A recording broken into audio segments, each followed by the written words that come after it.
اچھا، جی ایک جزاک بات میں ابن داؤد بھائی ایک بات میں یہ وضاحت کرنا چاہ رہا ہوں کہ امام ابو حنیفہ کی طرف جو اصول منسوب کیے جاتے ہیں عام طور پہ، وہ اصول ان کے اپنے لکھے ہوئے نہیں ہیں۔ حنفی فقہ میں اور شافعی فقہ میں یہ فرق ہے۔ امام شافعی نے ایک تو اپنے جو مسائل تھے فقہ کے وہ بھی بیان کیے، اور جو ان کے استدلال کے اصول تھے، اصول اجتہاد، اصول فقہ، وہ بھی انہوں نے بیان کر دیے۔ رسالہ انہوں نے لکھی، اور کیونکہ شوافی کے پاس جو ہے نا امام شافعی کے فتوے بھی ہیں، اور امام شافعی کے اصول استدلال بھی ان کے پاس موجود ہے رسالہ کی شکل میں، کہ جب امام شافعی کسی مسئلے میں فتویٰ دیتے ہیں تو ان کے پیش نظر کون سے اصول ہوتے ہیں۔ احناف کے ساتھ یہ پرابلم تھا کہ ان کے پاس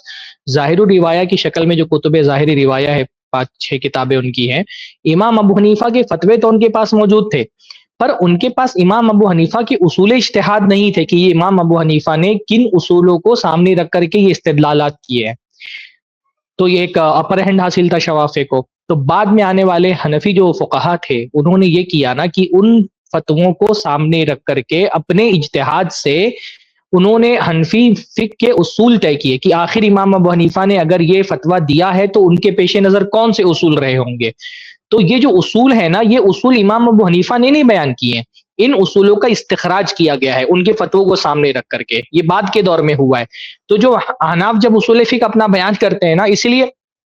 شوافی کے اصول کو متکلمین کے اصول کہا جاتا ہے کہ وہ بہت معقول ہے، اور احناف کا اصول فقہ بالکل الگ ہوتا ہے۔ اس کی الگ ہونے کی وجہ یہی ہے کہ احناف کا اصول فقہ امام ابو حنیفہ سے نہیں مروی ہے، بلکہ بعد میں آنے والے حنفی علماء نے امام ابو حنیفہ کے فتووں کو سامنے رکھ کر کے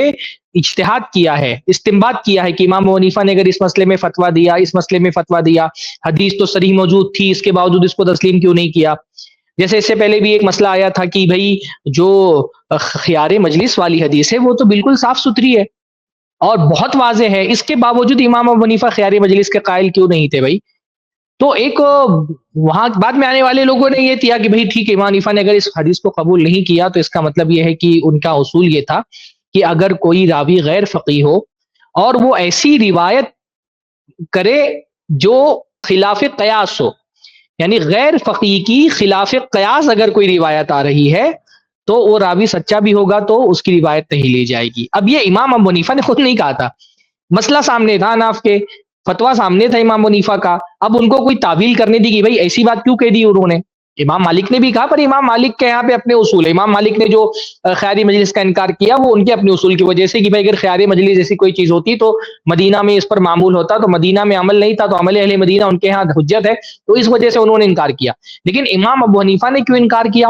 اس کی احناف کے پاس کوئی توجیہ نہیں تھی، تو انہوں نے توجیہ یہ کی کہ بھائی امام حنیفہ نے اس لیے انکار کیا کیونکہ یہ حدیث ان کے حساب سے خلاف قیاس ہے، یعنی ان کا جو قیاس ہے،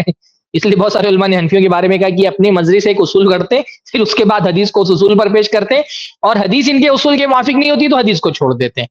تو یہ جو اصول فقہ کے نام پر آپ کے ہاں احناف میں جو اصول ملتے ہیں، یہ پورا ایک منہج الگ ہے، ان کا منہج پورے محدثین کے منہج سے الگ ہے۔ جو شوافی کا منہج ہے تقریباً وہی منہج حنابلہ کا بھی ہے، وہی منہج مالکیہ کا بھی ہے، چھوٹے موٹے فرق کے ساتھ، اصول فقہ میں بہت زیادہ اختلاف ان کے یہاں پر نہیں ہے۔ پر احناف کا منہج بالکل مختلف ہے سب سے، اور اس کی وجہ یہی ہے کہ انہوں نے امام ابو حنیفہ کے فتووں سے پہلے استخراج کیا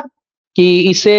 یہ فتویٰ امام حنیفہ نے دیا ہے تو کون سے مسائل پیش نظر ہوں گے، پھر انہوں نے وہ اصول فقہ لکھے۔ تو یہ اصول فقہ کے حنفیوں کا جو اصول فقہ ہوتا ہے یہ امام حنیفہ سے منسوب نہیں ہوتا، یہ بعد کے لوگوں نے امام ابو حنیفہ کے فتوے سامنے رکھ کر کے یہ اصول جو ہے نا بیان کیے ہیں اپنے اجتہاد کی روشنی میں، اس لیے ان کے یہاں غلطی کا ڈبل امکان ہے۔ ایک امکان یہ بھی کہ جب اصول نکالا تو پتہ نہیں اصول صحیح نکالا کہ نہیں نکالا، پھر اس کے بعد جب اس کسی فرع کو اصول پر تطبیق دیتے ہیں تو وہاں بھی غلطی کا امکان ہوتا ہے، ڈبل امکان ہوتا ہے اناف کے غلطی کا، اصول کے استخراج میں بھی غلطی ہو سکتی ہے، پھر فرع کو اس اصول پر جو اجتہاد کرتے ہیں، استنباط کرتے ہیں، اس میں بھی غلطی ہو سکتی ہے۔ تو ایسے اصول امام ابو حنیفہ سے صرف منسوب کر دیے جاتے ہیں، منقول نہیں ہیں ان سے وہ اصول۔